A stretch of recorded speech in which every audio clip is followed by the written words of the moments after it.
Hello guys, welcome back to Malayalees YouTube channel. നമ്മളിന്ന് നോക്കുന്നത് എങ്ങനെയാണ് വിൻഡോസ് 10 പ്രോ കമ്പ്യൂട്ടറിൽ ഇൻസ്റ്റാൾ ചെയ്യുന്നതെന്നുള്ളതാണ്.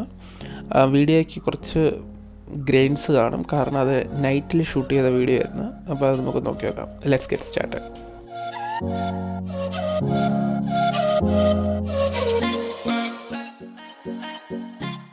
ഓക്കെ ഗൈസ്, നമ്മുടെ കമ്പ്യൂട്ടർ നമ്മൾ ആദ്യം ഓണാക്കുന്ന ടൈമിൽ ഇപ്പോൾ നമുക്ക് കാണാൻ സാധിക്കും എൻ്റെ വിൻഡോസ് ഒന്നും ഇൻസ്റ്റാൾ ചെയ്തിട്ടില്ല.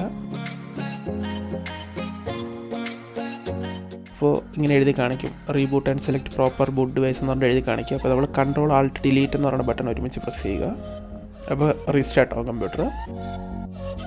റീസ്റ്റാർട്ട് ആകുമ്പോഴത്തേക്ക് നമ്മുടെ ബൂട്ട് ഡിവൈസ് സെലക്ട് ചെയ്യണം. അതിനുവേണ്ടി നമ്മൾ ചെയ്യേണ്ടത് സാധാരണ F10 അല്ലെങ്കിൽ F12 ആയിരിക്കും നമ്മുടെ ബൂട്ട് ഡിവൈസ്. ഇപ്പോൾ എഴുതി കാണിക്കുന്നതാണ് F12 ബൂട്ട് മെനു എന്ന് പറഞ്ഞിട്ട് കാണിക്കും. ബൂട്ട് മെനുവിനകത്ത് നമ്മുടെ പെൻ ഡ്രൈവാണ് ഞാൻ ഉപയോഗിക്കുന്നത്. CD ആണെങ്കിൽ CD ഡ്രൈവ് സെലക്ട് ചെയ്ത് കൊടുക്കുക. പെൻ ഡ്രൈവ് ആണെങ്കിൽ പെൻ ഡ്രൈവ് സെലക്ട് ചെയ്ത് കൊടുക്കുക. സാൻഡിസ്കിൻ്റെ ഡ്രൈവാണ് ഞാൻ വെച്ചിരിക്കുന്നത്. അപ്പോൾ ഡ്രൈവ് സെലക്ട് ചെയ്ത് കൊടുത്തു. ഓക്കെ, ലോഡായി തുടങ്ങിക്കുകയാണ്.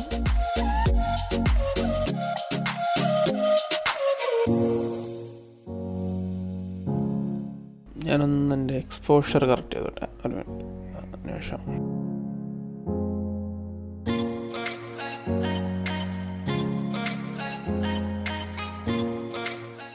ഓക്കെ, ഇനി നമ്മൾ ജസ്റ്റ് നെക്സ്റ്റ് കൊടുക്കും. അതിൽ ഇൻസ്റ്റാൾ നൗ.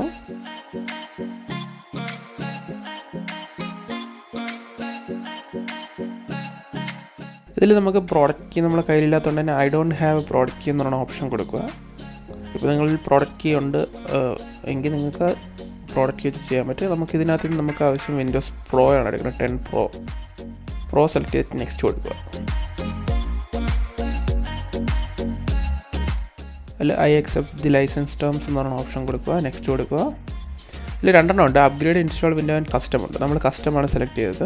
ഇതിനകത്ത് നമ്മൾ ഡ്രൈവ് സെലക്ട് ചെയ്ത് കൊടുക്കുക. നമുക്ക് കാണാൻ പറ്റും ഏറ്റവും മുകളിലത്തെ ഡ്രൈവ് 0 പാർട്ടീഷൻ 1 ഞാൻ ഇൻസ്റ്റാൾ ചെയ്യാൻ നോക്കുന്നത്. അപ്പോൾ ആദ്യം നമുക്ക് ആ ഡ്രൈവ് ഒന്ന് ഫോർമാറ്റ് ചെയ്യാം. അതിനകത്ത് ഫയലൊന്നും ഇല്ല, എന്നാലും ഇപ്പോൾ കാണാൻ പറ്റും നമുക്കതിൽ ആ പാർട്ടീഷനകത്ത് വിൻഡോസ് ക്രിയേറ്റ് ചെയ്യാൻ പറ്റില്ല എന്ന് പറഞ്ഞുകൊണ്ട് കാണിക്കുന്നുണ്ട്. അത് സാധാരണ വരുന്ന ഒരു എററാണ്. ചില സമയങ്ങളിൽ നമ്മൾ ഇൻസ്റ്റാൾ ചെയ്യുമ്പോഴത്തേക്ക് ആ എറർ വരും.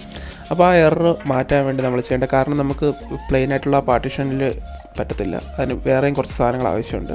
അപ്പോൾ ജസ്റ്റ് ആ പാർട്ടീഷൻ ഡിലീറ്റ് ചെയ്തതിന് ശേഷം പുതിയത് ക്രിയേറ്റ് ചെയ്ത് കഴിഞ്ഞാലും മതിയാവും. ചില സമയങ്ങളിൽ അത് മാത്രം പോരായിരിക്കും. ചില സമയങ്ങളിൽ നമ്മൾ ആ ഡ്രൈവ് ഫുള്ള് അതിനകത്ത് എത്ര പാർട്ടീഷൻ ഉണ്ടോ അത്രയും ഡിലീറ്റ് ചെയ്യണം. ഇപ്പോൾ നമുക്ക് കാണാൻ പറ്റും 1 TB ഒരു സിംഗിൾ പാർട്ടീഷൻ ആയിരിക്കുകയാണ്. അതിൽ നമുക്ക് ആവശ്യമായിട്ടുള്ള പാർട്ടീഷനിൽ സെറ്റ് ചെയ്യുക. ഞാനിപ്പോൾ 350 GB ഒരു പാർട്ടീഷൻ ക്രിയേറ്റ് ചെയ്യണത്.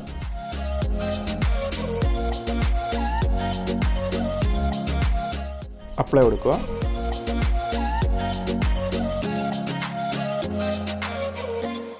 ഇപ്പോൾ കാണാൻ സാധിക്കുക അതിൻ്റെ കൂടെ തന്നെ പാർട്ടീഷൻ 0-ൽ വേറെ റിക്കവറി ഡ്രൈവ്, പിന്നെ MSR ഡ്രൈവ് എന്ന് പറഞ്ഞുകൊണ്ട് കുറച്ച് വേറെയും വരുന്നതാണ്. ഇനി ബാക്കിയുള്ള പാർട്ടീഷനെ വെച്ചിട്ട് 589 GB സിംഗിൾ പാർട്ടീഷൻ വേറെ ഒരെണ്ണം കൂടി തയ്യാറാക്കി. ഇനി അതിൽ ക്ലിക്ക് ചെയ്തതിന് ശേഷം നെക്സ്റ്റ് കൊടുക്കുക.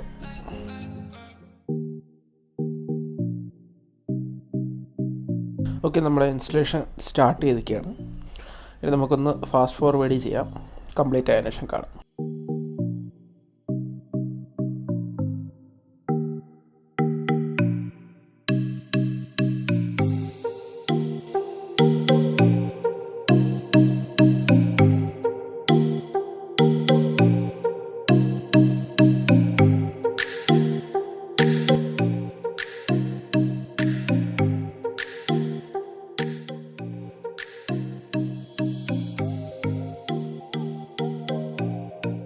ഓക്കെ, അടുത്ത ഇൻസ്റ്റലേഷൻ്റെ ഈ പ്രോസസ്സ് കംപ്ലീറ്റ് ആയിരിക്കുകയാണ്.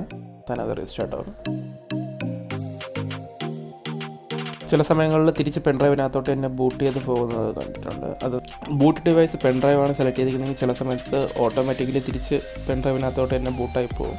ആ ടൈമിൽ വേറെ ഒന്നും ചെയ്യേണ്ട ആവശ്യമില്ല. പെൻഡ്രൈവ് ഊരിയതിന് ശേഷം ഒന്നും കൂടി റീസ്റ്റാർട്ട് ചെയ്താൽ മതി, തിരിച്ച് പഴയതുപോലെ ആയിക്കോളും. ഓക്കെ, പിന്നെയും കമ്പ്യൂട്ടർ റീസ്റ്റാർട്ട് ആയിരിക്കുകയാണ്. റീസ്റ്റാർട്ട് ആയതിനു ശേഷം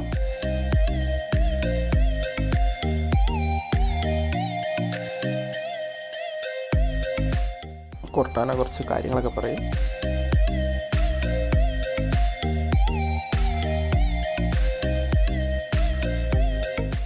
അത് കഴിഞ്ഞതിന് ശേഷം നമുക്ക് ആദ്യം റീജിയൻ സെലക്ട് ചെയ്ത് കൊടുക്കണം.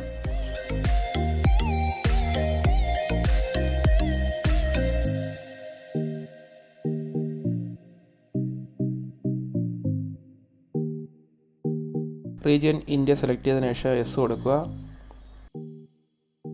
അതിനുശേഷം കീബോർഡിലോട്ട് ഇംഗ്ലീഷ് ഇന്ത്യ സെലക്ട് ചെയ്ത് കൊടുത്തതിന് ശേഷം നെക്സ്റ്റ് കൊടുക്കുക.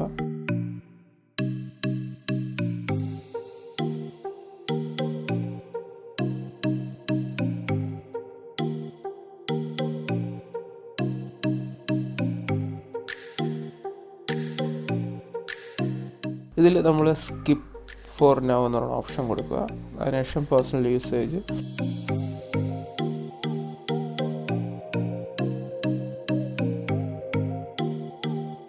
ഇപ്പോൾ നിങ്ങൾക്ക് മൈക്രോസോഫ്റ്റ് അക്കൗണ്ട് ഉണ്ടെങ്കിൽ മൈക്രോസോഫ്റ്റ് അക്കൗണ്ട് സെലക്ട് ചെയ്ത് കൊടുക്കുക, അല്ലെങ്കിൽ ഓഫ്ലൈൻ അക്കൗണ്ട് കൊടുത്തതിന് ശേഷം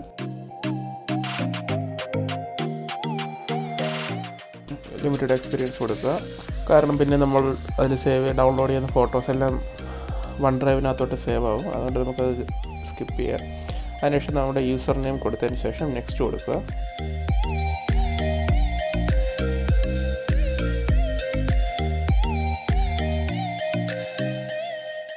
യെസ് കൊടുത്ത് അക്സെപ്റ്റ് കൊടുക്കുക.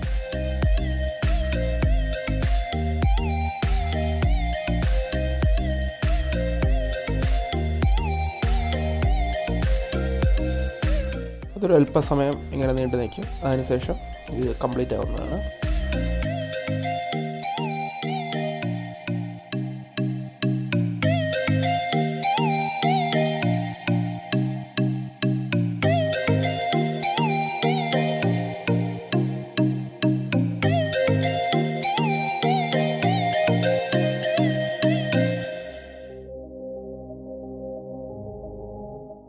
നമ്മുടെ വിൻഡോസ് ഫുള്ളി ഇൻസ്റ്റാൾ ആയിരിക്കുകയാണ്.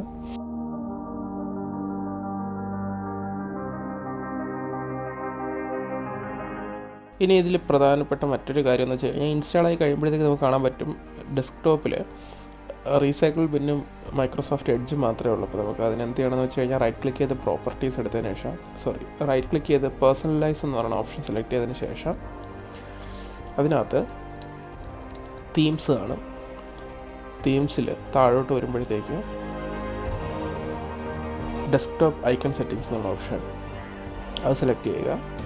അതിൽ കമ്പ്യൂട്ടർ എന്ന് പറയുന്ന ഓപ്ഷൻ കൊടുത്തിട്ട് ബാക്കി ഏതെങ്കിലും വേണമെങ്കിൽ അതും കൂടി സെലക്ട് ചെയ്യാം. നമുക്ക് അപ്ലൈ കൊടുത്ത് ഓക്കെ കൊടുക്കുക. ഇപ്പോൾ നമുക്ക് കാണാൻ സാധിക്കും നമുക്കവിടെ ദിസ് PC വന്നിട്ടുണ്ട്. ഓക്കെ ഗൈസ്, അടുത്ത് നമുക്ക് മറ്റൊരു വീഡിയോ ആയിട്ട് കാണാം. ആ വീഡിയോയിൽ നമുക്ക് എങ്ങനെയാണ് കമ്പ്യൂട്ടർ വിൻഡോസ് ആക്ടിവേറ്റ് ചെയ്ത് എന്നതാണ്. ഇപ്പോൾ നമുക്കിതിൽ കാണാൻ പറ്റും വിൻഡോസ് ഈസ് നോട്ട് ആക്ടിവേറ്റഡ് എന്നാണ് കാണിക്കുന്നത്. ഈ വിൻഡോസ് വളരെ സിമ്പിളായിട്ട് ഒരു ആപ്പും കൂടാതെ 3 കമാൻഡുകൾ മാത്രം വെച്ച് എങ്ങനെയാണ് ആക്ടിവേറ്റ് ചെയ്യുന്നത് നമുക്ക് അടുത്ത വീഡിയോയിൽ കാണാം. ഓക്കെ ഗൈസ്, നിങ്ങൾക്ക് ഈ വീഡിയോ ഹെൽപ്ഫുൾ ആയിരുന്നെന്ന് വിശ്വസിക്കുന്നു. Thank you so much for watching.